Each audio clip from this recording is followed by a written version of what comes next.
미국 하버드 대학교보다 경쟁률이 치열한 중국 대학 신입생 모집 중단 이후 중국 알리바바 때리는 이유가 따로 있었다라는 소식을 전해드리겠습니다. 총장은 마윈 알리바바 전 회장.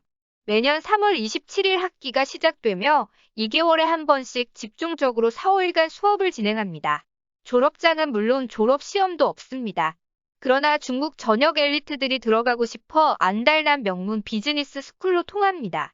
중국 정부가 후펀대 신입생 입학을 중단시키기에 나섰습니다. 지난 3월 개강 예정이었던 1학년 수업을 중단시켰고 후펀대학은 신입생 입학을 중단했습니다. 설립 7년 만에 처음 있는 일이었습니다. 이후 후펀대는 갑작스레 명칭을 변경하는 등의 행보를 보이기도 했습니다. 이에 대해 지난해부터 지속된 마윈과 알리바바 때리기의 일환이라는 주장이 제기되기도 했습니다. 지난 17일 후펀대학 캠퍼스 내바위에 새겨진 학교 명칭이 지워지는 영상이 공개되었습니다. 후펀대학은 이후 명칭을 후펀창업연구센터로 바꾸었습니다.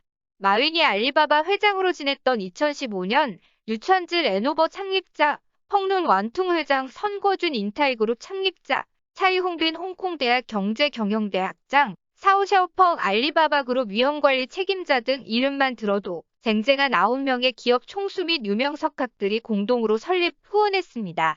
입학 조건도 만만치 않습니다. 창업 3년 이상의 스타트업 대표 고위급 임원이면서 직원 수가 30명을 넘어야 합니다. 중국의 경제-금융개혁을 주도하는 유허 중국 국무원 부총리의 아들이 중국 정보기술 대기업인 징둥닷컴과 텐센트에 거액을 투자한 사실이 드러났습니다. 이 회사들은 모두 중국 최대 전자상거래 기업인 알리바바의 경쟁 업체입니다. 이 때문에 최근 중국 정부의 알리바바 때리기 배경에 대한 의혹도 커지고 있습니다. 중국 국무원 유허 부총리의 아들 유텐난이 설립한 투자회사가 징둥닷컴과 텐센트의 자회사에 최소 1,300억 원을 투자했습니다. 파이낸셜 타임스 FT는 유 부총리는 시진핑 중국 국가주석의 50년 지기이자 경제 책사 역할을 하는 최측근이라면서 알리바바에 대한 강한 제재를 주문한 사람도 유 부총리라고 지적했습니다.